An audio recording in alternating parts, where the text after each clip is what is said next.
ඒහිපස්සිකෝ එන්න ධර්මය දකින්න බාඹ සුර නරන් සනහලු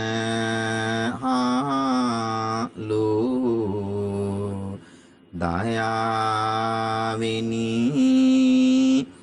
ආලෝකයක් ගන අඳුරට උදාවුනි දෙවියන් පවා පායුගලත් ඕවාමිනි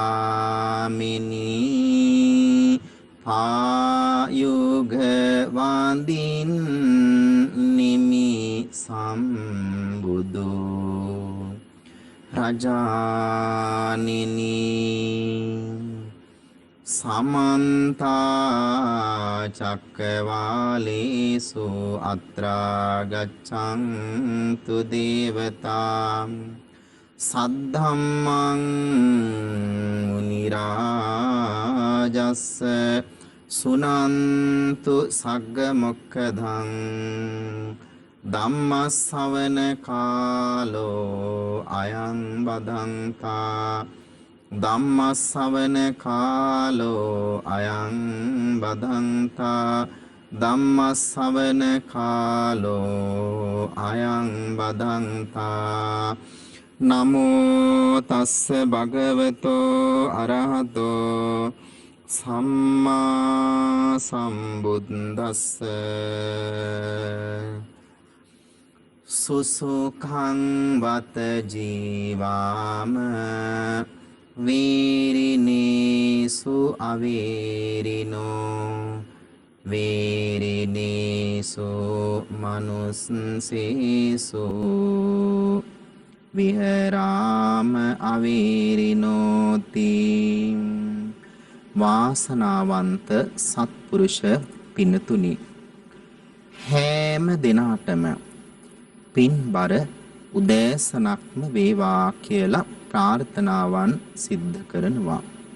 අදත් සුපුරුදු පරිදි උදා වූ මේ හිමිදිරි උදෑසන ස්වර්ණවාහිනී නාලිකාව මගින්ගෙන එන ඒහිපස්සිකව සඳහන් වැඩසටහනට තමයි ඔබ සම්බන්ධ වෙන්නේ. ඉතින් අද දවසේදී පින්වත් ඔබට මේ ජීවිතය සුවපත් කරවන ඒ තුලින් සංසාර භව ගමනම වාසනාවන්ත කරගන්න පුළුවන් වෙන සඳහම් කරුණක් සාකච්ඡා කරන්න පුළුවන්කම තියෙනවා. ඉතින් අද දවසේ ඒ ශ්‍රවණය කරලා ඔබට ඔබේ ජීවිත හරිම ලස්සනට ගත කරන්න සංසාර භව ගමන ඊටම සුවපත් වූ ජීවිතයක් ගෙවා ගන්න ඔබත් අදිෂ්ඨාන කරගන්නට ඕනේ කරනවා. ඉතින් අද උදෑසන දරුවෝ විවිධ පන්තිවලට සම්බන්ධ වෙන්න කටයුතු කරනවා ඇති. ඒ වගේම අපේ අම්මලා ඒ දරුවන්ට ඒ කටයුතු කර දෙමින් තමන්ගේ නිවසේ කටයුතු උදෑසන බොහෝමයි ඒවත් තුළ නිරත වෙනවා ඇති. ඉතින් කොහොම නමුත් ඔබ මේ ශ්‍රවණය කරන ධර්මයේ ඔබට ජීවිතය සසර ගමන කෙලවර ධර්ම අවබෝධයටම උපකාරයක් වේවා කියා අදිෂ්ඨාන කර ගන්නට ඕනේ කරනවා.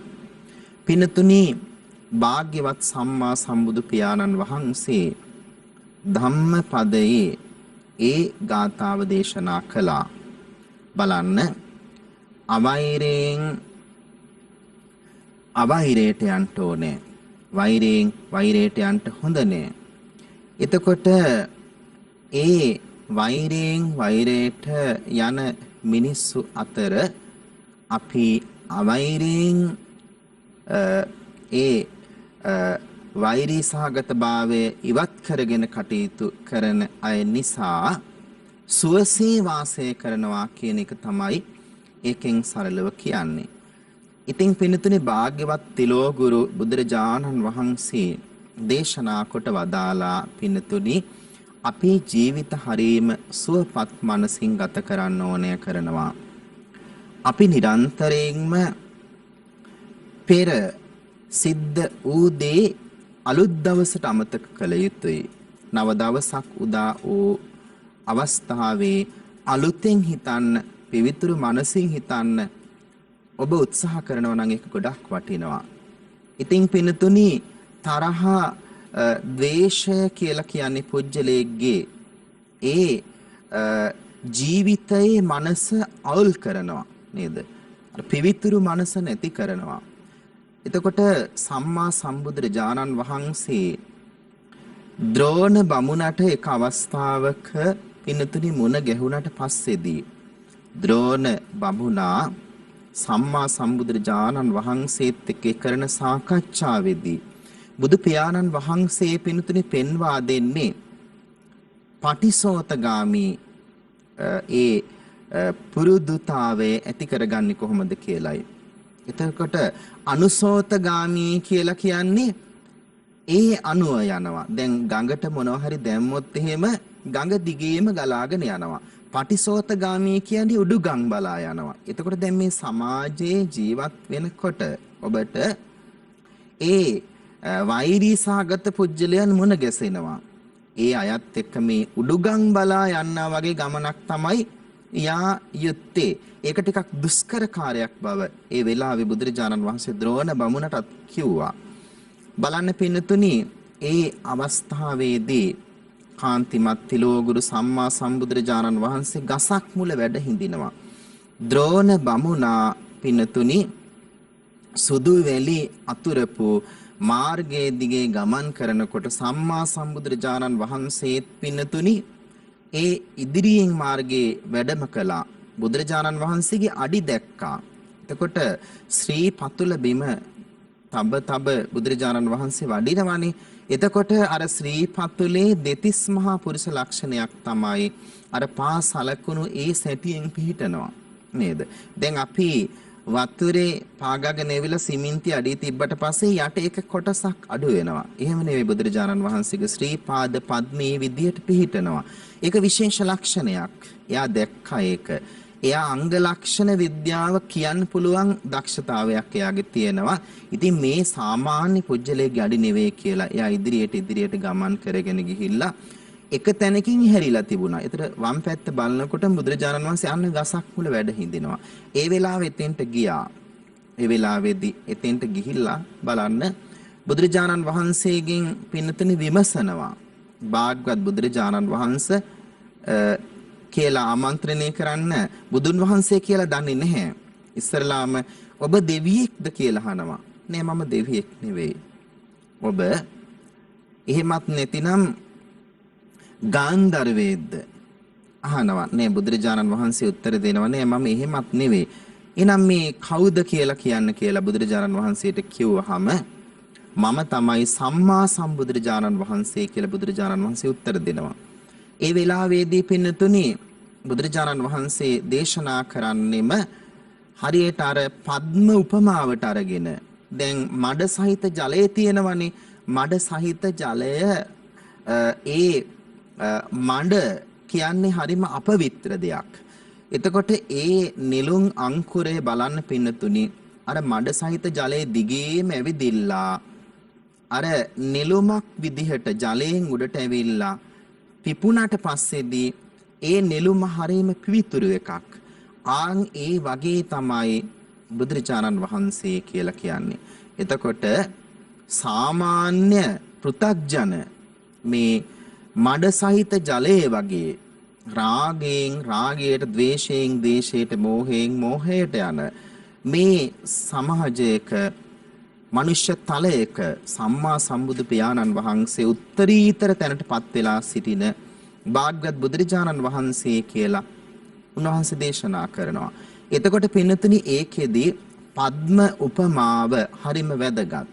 බලන්න අපේ ජීවිතත් පින්නතුනි අපි උත්සාහ කළ යුත්තේ මේ සමාජය මඩ සහිත ජලයේ තියෙන වගේ මඩ සහිත එකක් වගේ නම් අපි එයින් උඩට ටිකෙන් ටික ඇවිදිලා අර ජලයෙන් උඩට මතුවෙච්ච නෙළුමක් වුණොත් කොච්චර ලස්සනට මේ මුළු මහත් සමාජයේම සුවඳවත් කරවන්නට හේතු වෙනවද? ඒ බඳු කෙනෙක් බවටයි පත් වෙන්න ඕනි කරන්නේ. ඒ නිසා සාමාන්‍ය පුජ්‍යලයන්ගෙන් එහාට ගිය උත්තරීතර මනුෂ්‍යත්වයක් පුජ්‍යලයක් තුල තියෙන්න ඕනේ කියන එක සම්මා සම්බුදු පියාණන් වහන්සේ දේශනා කරනවා. එතකොට ඒ විදිහට උත්තරීතර මනුෂ්‍යත්වයක් තමන් තුළ නිර්මාණය කරගන්නට නම් පින්නතුනි පුජ්‍යලයා වේශයෙන් වේශයට යන කෙනෙක් බවට පත් වෙන්නට හොඳ නෑ. රාගයෙන් රාගයට යන පුජ්‍යලයක් බවට පත් වෙන්නට හොඳ නෑ. මෝහයෙන් මෝහයට යන පුජ්‍යලයක් බවට පත් වෙන්නට හොඳ නෑ. යම් කෙනෙක් තරහා ගන්නවා නම් සාමාන්‍ය පෘථග්ජන මනසට පින්නතුනි ඒ තරහ ගැනීම සාමාන්‍ය උදයක්. ඒ පුජ්‍යලයක් නිවන් දැකලා නැත්තම් එහෙම ඒ පුජ්‍යලයේ සාමාන්‍ය ස්වභාවයක් ඒක. නමුත් පින්නතුනි දිගින් දිගට තරහව වෛරයක් බවට පෙරළුනොත් එහෙම ඒ වගේම ක්‍රෝධයක් බවට පෙරළුනොත් එහෙම වෛරයේ දිගින් දිගට ගමන් කරලා බද්ධ වෛරයක් බවට පත් වුනොත් එහෙම මේ ජීවිත පමණක් නෙවෙයි පරලොව සාංශාරික ජීවිතක් පින්නතුනි දුගතිගාමී වෙන්න ඒක බලපානවා කියලා සම්මා සම්බුදු පියාණන් වහන්සේ පින්නතුනි දේශනා කරනවා. ඒ නිසා අපි සරලව ගත්තාම බලන්න රියදුරෙක් වාහනයක් පදවගෙන යනවා. වාහනය සුක්කානම අල්ලගෙන පදවගෙන යනකොට ගොඩාක් වේගයෙන් ගමන් කරනවා. ඒ ධාරිතාව වැඩි වෙනකොට වේගය වැඩි වෙනකොට එයාටම ඒ වේගය පාලනය කරගන්න බැරි වුණොත් මොකද වෙන්නේ? ඒ වේගය නිසාම විනාශයටපත් වෙනවා නේද? දරුණු අනුතරකට උනත් පත් වෙන්න ඒක හේතු වෙනවා. ඒ වගේ තමයි පින්නතුනි අපි උත්සාහ කරන්න ඕනි.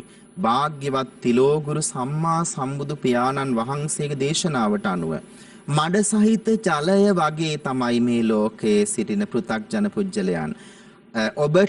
ඔබ ජීවත් වෙනකොට අත්විඳින්ට දකින්ට ලැබෙන්නේ ඒ බඳු දුර්ගුණ පිරිච්ච සමාජයක්. ඒ නිසා ඒවා දැක දැක තමන්ගේ ජීවිතය සුවපත් කරගන්නට නම් උත්සාහ කරන්නට ඕනෑ කරන්න පින්නතුනි අර අවෛරීව ජීවත් වෙන පුජ්‍යලයක් බවට පත් වෙන්නයි උත්සාහ කරන්න ඕනි. නිරතුරුවම තමන්ගේ සිත දකින්ට සතියෙන් දකින්ට උත්සාහ කරන්න ඕනි කරනවා. තමන්ගේ මනසට තරහක් ද්වේෂයක් එනවා නම් බුදුරජාණන් වහන්සේ දේශනා කළා පින්නතුනි ඒ දී දකින්න කියලා. දැන් තරහ ගියේ මනසින් එහෙම ඔබ ටිකක් කණ්ණාඩිය ගාවට ගිහිල්ලා මූණ බලනකොට තමන්ගේ මූණේ තමන්ටම වෙනසක් තියෙනව නේද? අන්න ඒ වගේ පින්නතුනි මානසික ඇතුළාන්තය තමන් හොඳට සුවපත් වූ එකක් බවට පත් කර ගන්න ඕන. එතකොට ඒ තරහව ද්වේෂය මෛත්‍රියෙන් පොලා ගන්නට තමන් කටයුතු කරන්න ඕනි කරනවා. එතකොට කරුණාව, දයාව, අනුකම්පාව වගේ සිතිවිලි තමන්ගේ මනසට ඉස්මතු කර ගැනීම තුළ පින්නතුනි අර අකුසල ධර්ම යටපත් වෙනවා. එනිසා බුදුරජාණන් වහන්සේ දේශනා කළේ පින්නතුනි අපේ මුළු මහත් මනස පමණක් නෙවෙයි මුළු මහත් ශරීරය අභ්‍යන්තරයම විවිධ ලෙඩ රෝග පවා ඇති කරන්නට වර්තමානයේ හේතුවක් වෙලා තියෙනවා. අධි රුධිර පීඩනය වගේ රෝග නිසා ඔබ ජීවිතය පිනතුනි අභාග්‍ය සම්පන්න තත්වයට පත් කරගෙන තියෙනවා. ඒ නිසා උත්සාහ කරන්න ඕනේ කරන්නේ පිනතුනි මානසික සමබරතාවයක් ඇති කර ගන්නට ඕනේ කරනවා. එදිනෙදා ජීවිතයේ කටයුතු කරනකොට භාග්‍යවත් තිලෝගුරු සම්මා සම්බුදු පියාණන් වහන්සේ දේශනා කළේ පින්නතුනි මධ්‍යස්ත මනසක් අපි ඇති කර ගන්නට ඕනේ කරනවා. බලන්න බුදුන් වහන්සේ දේශනා කළා අතීතං නානුසෝචේය නප්පටි කංකේ අනාගතං යද තීතං පහීනං තං අප්පතංච අනාගතං. ගොඩාක් අය කල්පනා කර කර ඉන්නවා අතීතය පිළිබඳව. එනිසා බුදුරජාණන් වහන්සේ දේශනා කළා පින්නතුනි මියදුණු අතීතයක් පිළිබඳව හිතන්ට එපා කියලා දේශනා කළා. ඊළඟට පින්නතුනි බලන්න බොහෝ අය පින්නතුනි අනාගතය පිළිබඳව හිතනවනේ. අනාගතය පිළිබඳ ගොඩාක් අය හිතනකොට ඒ Tamanට නොලැබිච්ච අනාගතයක් පිළිබඳව හිතන්නේ. එතකොට ඉන් එහා ගිය මධ්‍යස්ත සිතකින් Tamanගේ ජීවිත දකින්න පුරුදු වෙනවා නම් කොච්චර ඔබට සැහැල්ලුවක් තියනවද? අහන්ට දකින්ට ලැබෙන දේවල්ම හිත Tamanට වෙච්චි ලාභ පාඩු පිළිබඳවම හිත තැවි ජීවත් වෙන්න හොඳ නෑ. අපි මනසින් දකින්නට ඕනි කරනවා පින්නතුනි මැදිහත් සිතින් මධ්‍යස්ත සිතක් පෙරදරි කරගෙන අපි දකින්න ඕනි කරනවා අපේ ජීවිත සමබර භාවයට පත් කර ගන්නට.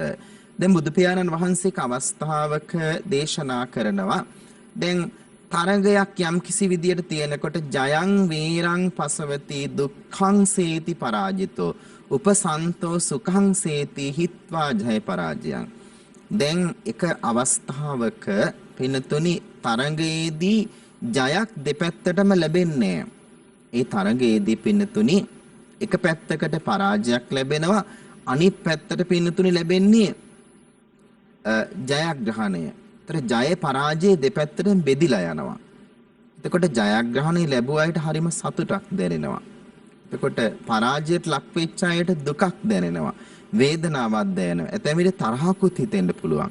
ඉතින් පින්නතුනි ඔන්න ඔය වගේ තත්වයක් මත බුදුරජාණන් වහන්සේ දේශනා කරන්නේ ජයත් නැතිව පරාජයත් නැතිව මධ්‍යස්ථාකාරයෙන් කෙනෙකුට හිත පවත්වා ගන්න පුළුවන් නම් ඒ සිත හරීම ශ්‍රේෂ්ඨයි කියලා බුදුරජාණන් වහන්සේ දේශනා කරනවා.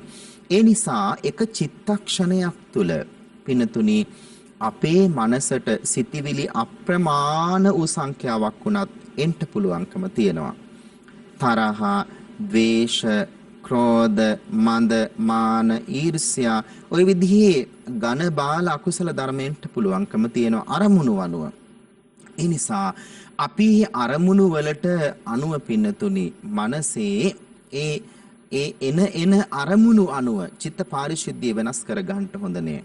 බුදුරජාණන් වහන්සේ දේශනා කරනවා උකේහි උපක්ඛිලිට්ඨේ උපක්ඛිලිට්ඨං උපක්ඛිලේසේහි උපක්ඛිලිට්ඨං බලන්න පින්නතුනි අපේ මනස අභ්‍යන්තරිකව පවතින ඒ සිත තුළට බාහිර දේවල් අරමුණු අනුව ඇතුළත් වෙනවා. එහෙන් දකින දේ නිසා අන්න මනස අභ්‍යන්තරයට සිතුවිලි උපද්දවනවා. ඒ වගේම අහන දේවල් නිසා සිතුවිලි උපද්දවන්න පුළුවන්කම තියෙනවා.